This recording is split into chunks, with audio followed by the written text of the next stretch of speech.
আসসালামু আলাইকুম, শুভ সন্ধ্যা।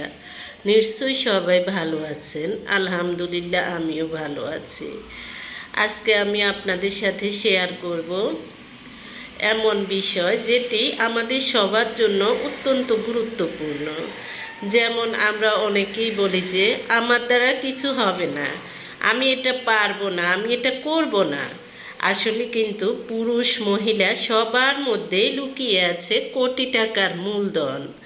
আপনি কি জানেন, ঘুমিয়ে আছে শিশুর পিতা সব শিশুরই অন্তরে। অনুরূপ আপনার মধ্যে যে লুকিয়ে আছে কোটি টাকার মূলধন, আপনি কি তা জানেন? হ্যাঁ, কিভাবে কোটি টাকার মূলধন লুকিয়ে আছে এবার আমি আপনাকে বলি। আপনি আপনার মেধাকে কাজে লাগিয়ে কোটি টাকা ইনকাম করতে পারবেন। নাম্বার টু হলো অধিক পরিশ্রম করে আপনি কোটি টাকা ইনকাম করতে পারবেন। নাম্বার 3, নেটওয়ার্কিং করার ক্ষমতা, অর্থাৎ মানুষের সাথে আপনি মিশার ক্ষমতা কতটুক, কথা বলতে পারার ক্ষমতা কতটুক। কথা বলাটা হলো একটা আর্ট, অর্থাৎ শিল্প। এই কথা দিয়ে মানুষকে মেরে ফেলা যায়, এই কথা দিয়ে মানুষের সাথে বন্ধুত্ব করা যায়, এই কথা দিয়ে মানুষকে মর্মাহত করা যায়। তাহলে বুঝতেই পারেন এই কথার দ্বারা অনেক কিছুই করা যায়। হ্যাঁ, আপনি কথা বলতে পারাটা হলো একটা আর্ট।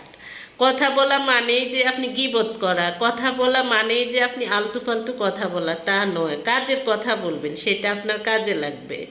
অন্যথায় আলতু ফালতু কথা বলে শুধু শুধু নিজের জাহান্নামের পথ পরিষ্কার করবেন না। তারপর হলো কোনো কাজে হাল ছেড়ে দিবেন না। আপনি যে কাজটা শুরু করেছেন সেই কাজটার শেষ দেখা ছাড়বেন। তারপর হলো শেষ দেখাটা দেখবেন, দেখার অপেক্ষায় থাকবেন। আপনি অস্থিরতা বাদ দিতে হবে, অর্থাৎ একটা কাজ করেই আপনি যদি তাড়াহুড়ো করে এটা লাভ দেখতে চান, এটার থেকে মুনাফা বেশি দেখতে চান, এটা হবে আপনার ভুল। অর্থাৎ অস্থিরতা বাদ দিতে হবে। নিজের প্রতি আস্থা হারাবেন না, নিজের মধ্যে 100% কনফিডেন্স রাখবেন। তারপর সবসময় পজিটিভ থাকবেন এবং পজিটিভ আছে এরকম মানুষের সাথে মিশবেন। যে ধরনের মানুষ বলে যে তুমি এটা পারবে না, তোমার দ্বারা এটা হবে না, তুমি বেশি দিন বাঁচবে না, তুমি অসুস্থ, অর্থাৎ আপনাকে দুর্বল করে দিবে, ওই ধরনের মানুষের সাথে দূরত্ব বজায় রেখে চলবেন। নেগেটিভ মানুষগুলো, যারা নেগেটিভ তারাও কিন্তু পজিটিভ মানুষগুলোকে পছন্দ করে, তাই পজিটিভ থাকার চেষ্টা করবেন।